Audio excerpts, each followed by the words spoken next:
reviewed No Holding Back when the single dropped, I wasn't actually that keen on it. I kind of found it to be a bit kind of bland, seeing that the verse is basically just bass, keys, drums, voice. I just thought it was just a bit kind of mellow, a bit dull and everything. But I did kind of state that this is basically just a track that's stuck by itself. I have no idea what the context it is in. So by that, what I mean is the songs I get beforehand, what they are like, and then how that will be leading into this song. Because if I get a lot of heavy stuff before this track, then this would be a nice departure and a change of pace and something nice and new and refreshing. And basically that is the way it is. The track now actually kind of is a nice kind of change. The previous tracks have been having a fair bit of a kind of heavy beef kind of riff stuff going on, and because of this one you don't really get any of that. It just kind of makes everything a bit more kind of relaxed feeling. There is no intro to the song either. All the other kind of songs that kind of had this kind of intro to them. This one just kind of starts with kind of everything, the Tunisian sound, a bit kind of bright, kind of like dance, but not on that kind of massive spectacle level. It's just, it's all kind of there, and it's just a bit mid-tempo kind of stuff and things. But with the verse, as I said, it's like piano, some sort of drum, some bass line. It's not a thick bass either. It's got kind of nice sound to it, and the voice is quite mellow, nice and pleasant, and it's just relaxing. There's nothing too aggressive about it, nothing too in your face. The pre-chorus, the guitar kind of comes in. It's again, it's not doing anything too grand. It's basically just kind of building it up. So when the chorus hits, this Tunisian symphonic stuff comes back with the violins and things, and then the voice goes into its kind of high range, like you kind of get with dance and everything. Still not as catchy as Dance and Believer, just in that kind of area and range, you know. The second verse, the guitar is actually kind of present for the whole part now, so it actually seems like there's more to it and a bit more weight. So I do like that, seeing that we've got the nice kind of subtle verse now. We've got the kind of bigger, more layered verse, so it's not two of the same thing, but the song's constantly kind of building on itself. It's not, you know, a massive build. There's nothing drastic or anything. It's basically just the guitars there. But obviously, it's there. They could not have done it, so it's there. Got to give them credit for it. Could have been better though. But chorus again, still similar. Solo, so solos previously, I've really enjoyed the solo for Dance. That was incredible. There was another solo that was really good but was cut off short, so technically the solos have been pretty pathetic so far. Solo in this actually is really good because no phrase is repeated and it's not short. There's length to this solo, nothing is repeated. It's got a great tone, it's got good technicality to it at parts, it's got good feel and emotion at some parts, and soar elements, some good hauls and things. So solos is pretty good. So for me, when this song released, for not being keen, is actually one of the better tracks now, just because it's a bit of a change of pace. I can notice there is a few change of elements. It's still nothing groundbreaking, it's just better than kind of like what I've heard before, and just being clones of kind of previous tracks on this album as well as what Legacy gave. So it's just, this is a change of pace, has a great solo, and with all the solos before being so kind of lackluster when the guitarist is just so phenomenal, it's good to kind of get that back again. So even though it's not groundbreaking, it's just, it means more just because it's coming off of the previous stuff, because it's like, finally I've got something a bit more to work with. So yeah, great track. Well, not great, but it's a good track. So yeah, getting on to the next track, we have Stardust. So Stardust is actually really trying to change up the kind of flow of how the album's been going, as pretty much all of this off the bat is just piano. That's basically it. I think there's probably maybe 2 pianos going, because you can hear kind of one, and then the other parts there's like a different kind of layer going on. That could just be a second hand for all I bloody know, but that's basically all I basically know from my brain capacity. So that's basically all that's really going on. And you kind of got the mellow kind of voice going on. It's still in a range of what we've kind of heard before. There are subtle symphonic parts that crop in here and there, but for the most part it's basically just a voice and the kind of piano and everything, which I don't really think has really been done before. Like, we've had piano, but there's been a lot of Tunisian sounds and trying to make it a bit kind of poppy sounding, so this one's just like straightforward kind of piano and voice. It's quite basic, but at least it is something new, so I'll give it a little credit for that. Chorus, again, it's like the Tunisian symphonic kind of elements, the whole band's there, and it still kind of goes for this kind of catchy vibe, trying to make it a little poppy and everything. There's nothing, much to it. There is a lead kind of throughout this chorus though, but it's really odd because it sounds like they're trying to suffocate it.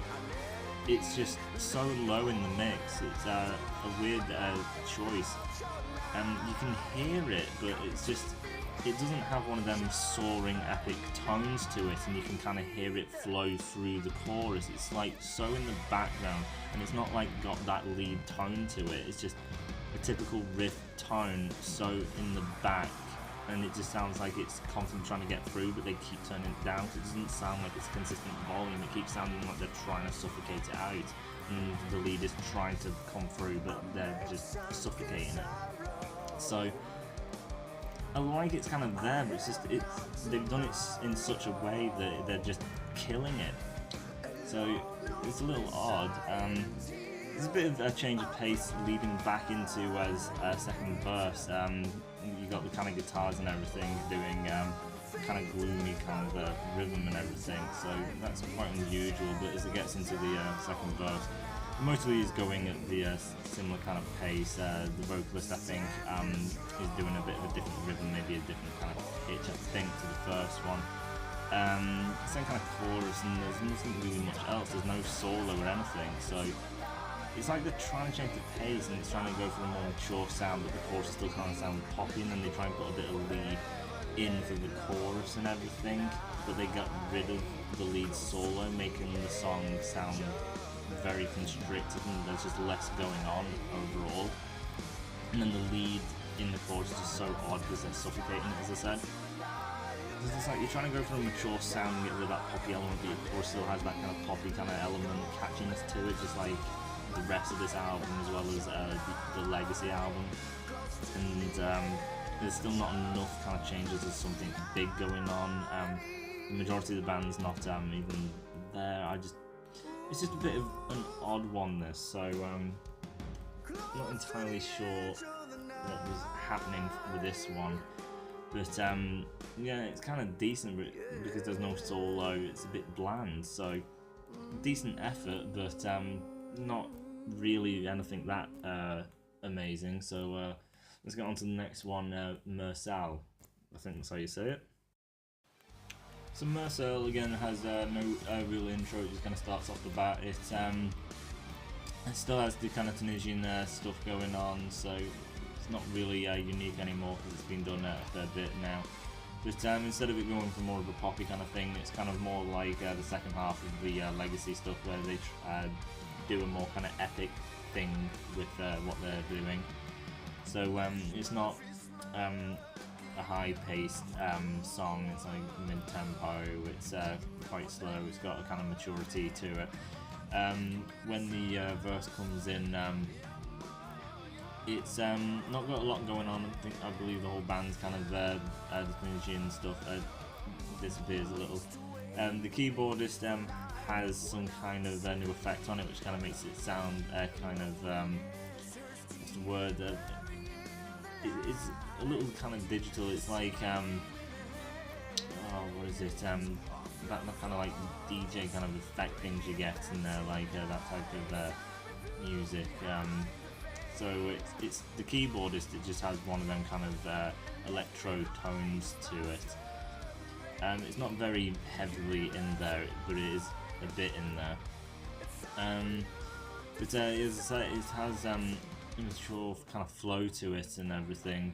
Even when it gets to the kind of chorus, it does kind of open up into one of them more kind of like epic symphonic kind of choruses, but it doesn't kind of overdo it to where they try and make it extremely energetic and big. It's just like, it's just a big open kind of relaxed chorus and everything, and they're not pushing fun and things like that, so it's got a maturity to it.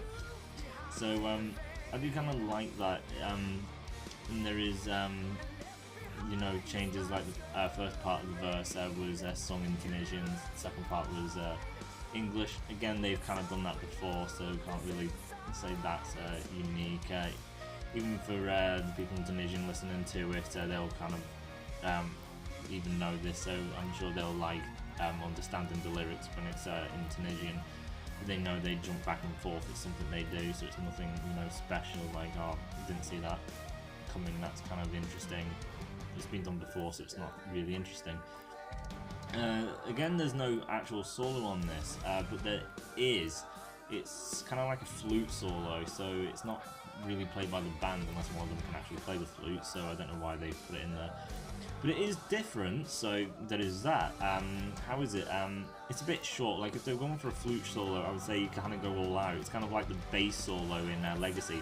It's just one bass solo, and that's all we've ever had out of the catalogue. So it was pretty bad in the mix. It was hard to kind of hear it. It was also quite short. So it's just like, if you're gonna do a bass solo for like your first time and everything, kind of go all out. Kind of just show everything, make it something big and huge, like, wow, that was epic, instead of just like, oh, that was a nifty kind of little thing that was thrown in there, but meh. And that's kind of how I feel with this kind of flute solo. Like, it's in there, it doesn't last too long, it's not doing anything overly special, so it's meh, but it is different, it's nice to hear, and this song is a maturer sound than the rest of it. It's got a very mature kind of sound to it, a nice kind of relaxed pace to it.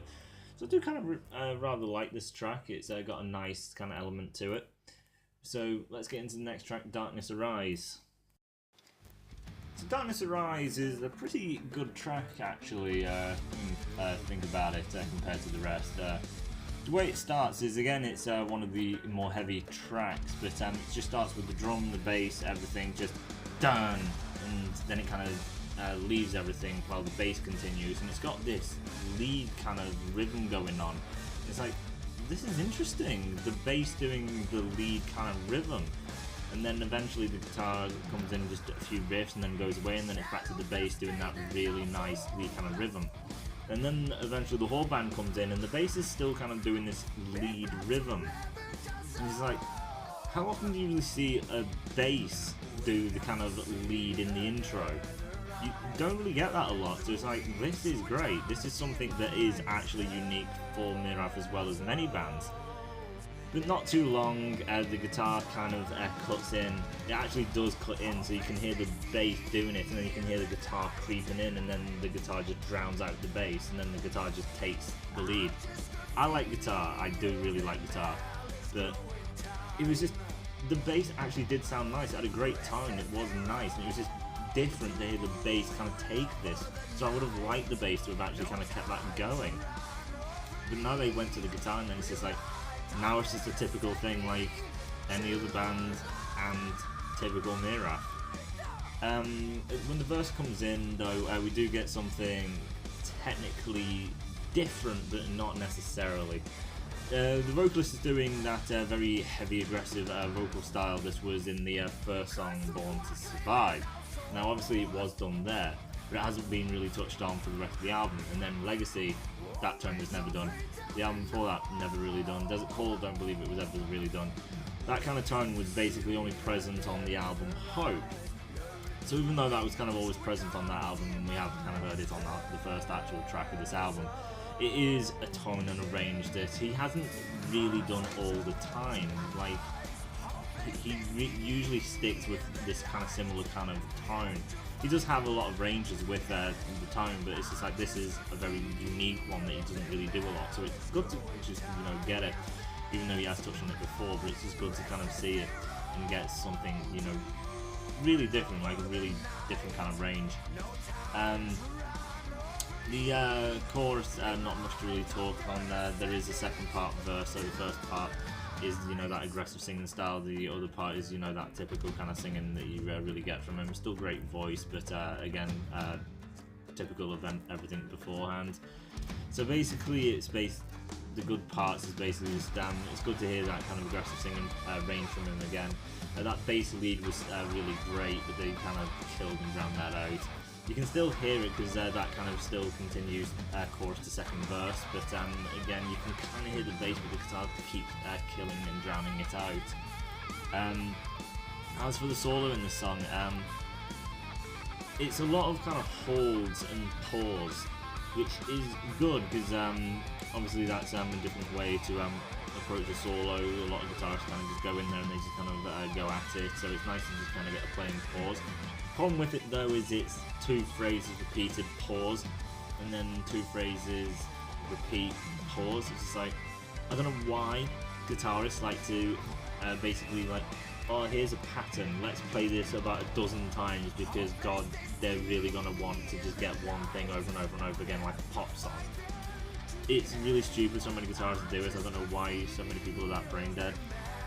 It's not great. It's not like this is a great build up for the solo, because after that, when he actually starts the solo, it's a great solo. It's like, that's not a build up, it's a crap build up. A build up would be something slow but nice and then constantly evolving into something really big and explosive, not a repeated pattern that is so dull and boring and just lacking in imagination over and over until you get to it. But yeah, the solo, again, a lot of kind of range, technicality, kind of emotion and holds and soars. There is a piano solo here though, well, key I should say. So you kind of get that in the second half of the solo, so it starts tying into the solo. As the solo is playing, you get the kind of key just in and then and then eventually the guitar solo ends, leading into the keyboard solo. The keyboard solo, obviously we haven't had any on this album. We didn't really get any on Legacy. All we had was guitar and the one bass solo that was quite lacking. We haven't had a key solo since like the first 2 albums probably, so good to see that back. But the tone that he uses is so bad. It's like the tone that I would get off of Disney's Aristocats. So I don't know why that's in this kinda heavy track, and it's just such a bad tone to use. The tones in Hope and everything was quite articulate and quite kind of aggressive in delivery. This is just so kind of got a echo reverb kind of sound to it that it starts drowning out what he's kind of actually doing. It's hard to get the articulation and everything what's being played, and also it just sounds so silly in the concept of everything else around it and what's going on. It does not fit with what's happening. It's a terrible tone. So again, something new, but they completely fail in execution. So, points for trying, but God, it's just, you try and then just do it in the worst way possible. It's rather odd. But yeah, some interesting ideas, but they butcher mostly all of them. So let's go on to the last track, which is the title track, Shehili. Shehili? Probably Shehili. This track, okay. So, title track, the last track, Try and End High. So, it starts off dark, very moody and everything. You got the Tunisian sound kind of still there, the violins and all the other instruments wherever they are. And you have opera singers, a very dark opera singing. So this is going for like massively symphonic. So this is like, are they seriously going to do this? Have a really dark, moody metal song with symphonic elements and really dark, broody opera singers. Are they going that way? This could be absolutely huge. This could be really unique, a different, new approach for the band. The verse comes in and it's typical Myrath. Like, it's dark and it's brooding, and you got your Tunisian sound and everything, and it's dark and it's broody, which is a little different for you because you're usually really poppy. And then you got this opera singing, which is like, wow, this could be some big epic metal song, and then you just go to just its keys and vocals that have been typical of the albums of recent. It's just like, you've got all the ideas there, they're there, you see them, and then you run away screaming. Like, no, we can't do that. It's ridiculous. The chorus, I don't like the chorus. It's a dark kind of menacing chorus. It's not one of the more poppier choruses, so this has got this real kind of darkness to it. It's still kind of poppy in a way, obviously, because it's just like, there's not much going on. It's basically just like a really dark, moody version of what kind of Legacy has really kind of touched on. And as the chorus goes through, you can hear that choir in the background, but again, it's that thing where it's like, there's something new here, but we can't put that in because it's new, therefore let's do it to try and live up to our progressive name and try and be experimental. But we don't really want to show people that, because why would we? So let's suffocate that and make it sound so low in the mix. Let's just suffocate it. So you can barely hear it. It's not massive opera singing and really loud. It's just kind of there if you really are listening out for it. It seems really stupid, and what was the point in the first place then? Seeing it's barely hearable. You can hear it, it's just, go out with it, you know, put it out there. There's some Tunisian things in the next verse, they change it up a bit. The third part of the chorus is in a higher kind of key, but that's basically it. There's no solo even, so it's like they're trying to go for a dark, moody metal thing with the symphonic stuff with the Tunisian things, and then bring in the opera singers, but not really use them properly, and then not even put a solo in, so they're trying to do this epic metal thing by trying to really constrict it as much as they can. So they're trying to be big by trying to make it as small as possible. And then they want opera singers by putting them right in the back and trying to drown them out. You asked them to be there, it's not like it's going against your wishes, so why drown them out? It sounds like it's going for a big epic sound, but it just massively fails at it. It's ridiculous. So that is basically how it ends. On an epic nothing. So that is it. So now it's basically the sum up of the album. It's a heavier Legacy.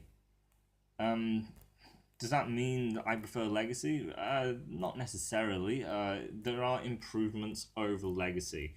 So what are they? Well, Legacy had very little in the way of solos. Now, I didn't mind that because I kind of took it as they're just focusing on the kind of Tunisian sound and just being a bit kind of simple and just an easy listen. So this one now has more solos, more aggression. So it's I like that there's solos, even though there's only about 3-4 solos that are actually good and the rest are complete awful. And then there's the odd track without it. But as I say, there's improvements. There is kind of progressive elements. Some songs do have changing elements, but not overly. There's not a lot going on. So yeah, it's just a heavier version of Legacy with more solos. Still changing the pace, but Legacy also kind of did that, and they've just heightened the heaviness, and other than that, that's basically it. They touch on hope in some aspects with that kind of aggressive singing. They try and make the epic kind of things come in, which they kind of did in their first 2 albums, but not really. So it's like they've touched on things they've done before, and this is just Legacy, just with gain up, so they're not really pushing boundaries. The thing with Myrath is with Hope, it was the big metal album with aggressive singing, massive solos. And then Desert Call, it was big epic metal and everything, but more musical. And then it was kind of metal rock. And then Legacy was heavily Tunisian and a very simple, laid back album. And now with this, it's basically just a very simple album that's got very heavy elements to it, and then other parts mellow, dark elements. But Legacy, when they took them really fun poppy stuff out and then went for the more mature thing, it was just a light, moody stuff. As for this one, is dark and moody, so it still even flows like Legacy kind of does.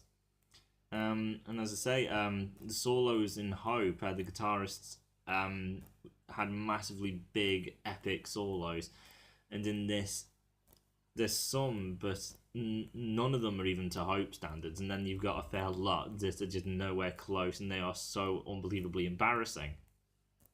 There is a piano key solo, and you had key solos in Hope, and they were amazing. But this sounds like an Aristocat playing the piano in the Disney movie. It's like the same kind of sound. It sounds really silly, and it's so out of place and out of character for the song.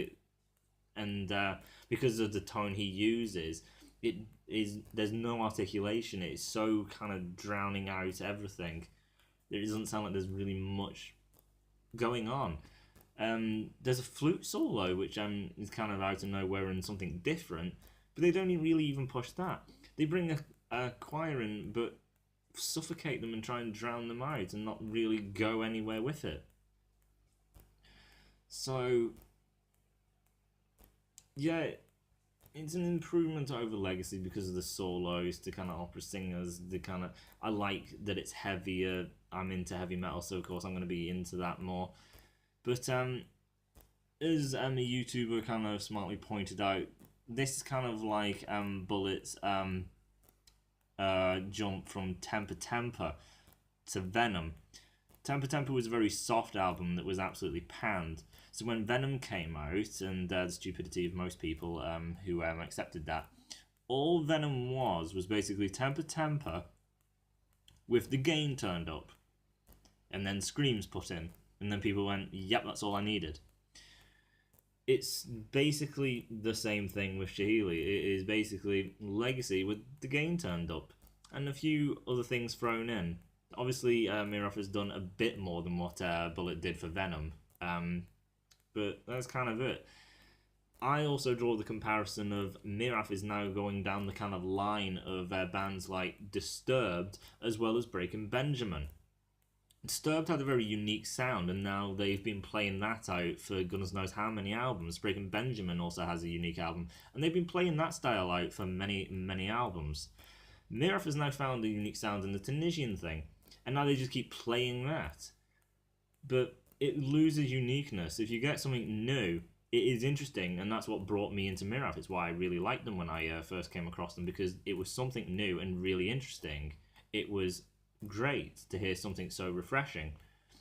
But when you have something so much, it eventually becomes stale and boring and like anything else. And Myrath has done that with their own sound. Same with Disturbed and Breaking Benjamin. It's just regurgitation of what has come before. This album has a few change-ups, but basically it is regurgitation of Legacy and then bits here and there from previous catalogues of theirs, all the way back to the first album. So, if the band listens, or if you kind of want to know, well, what can they do? Well, obviously they've got the Tunisian sound. They should kind of keep that in there because it is them. But go back to solos with that you did in Hope, the massive solos. Bring the keys in and do massive solos. If the bassist can do solos, use him. And just show great talent and have solos all over the place. Make it a massive epic thing. And then when it comes to choruses, still have them catchy but have leads throughout it. Make it Legacy and, you know, the Shehili thing with your catchiness and your Tunisian stuff, but then just have leads all throughout and so many things changing and like so many different aspects. Bring in the opera singers and then bring in new things and build on it. Make something really epic. because you got a great guitarist who can do epic things and just make sounds everywhere on the album. Same with the keyboardist and the bass player and the Tunisian stuff. And then opera singers, you've got that to work with. And you've got the Tunisian stuff, you understand that. You understand how to make a really catchy song. So just do that, but just make it big and massive. That's all you have to do, and then just keep growing from there. Keep evolving your sound. Never trek the same place, but always keep the core sound. Keep the core sound, but keep changing and evolving and get bigger. And instead of taking stuff out, grow on them and make them bigger, and then change with them certain aspects. So, scoring this album, I do prefer it to Legacy, but it's not going to get as high score as that because it is retrodden, and I'm starting to get a little bored and stale with this kind of sound and style. So this album would therefore be a 7. It's a good album, but other than that, there's nothing to it. It's not great, it's not really good, it's good, it's decent. I can listen to it, I can enjoy it, but it's not something I'm really going to keep going out my way for. It's not going to be one of them albums I always listen to and something I really, really like. It's just one of them things of when I'm bored of listening to all the stuff I really, really like, I may come here and just have an enjoyable listen and then move on. That is pretty much it. So it's a shame they do have the talent to do more, but it just seems they're being quite lazy and seriously just holding back. So instead of holding back the talent you have, you just need to put it all out there and show it. So that is it from me. I hope you enjoy, and I'll see you in the next video. Bye.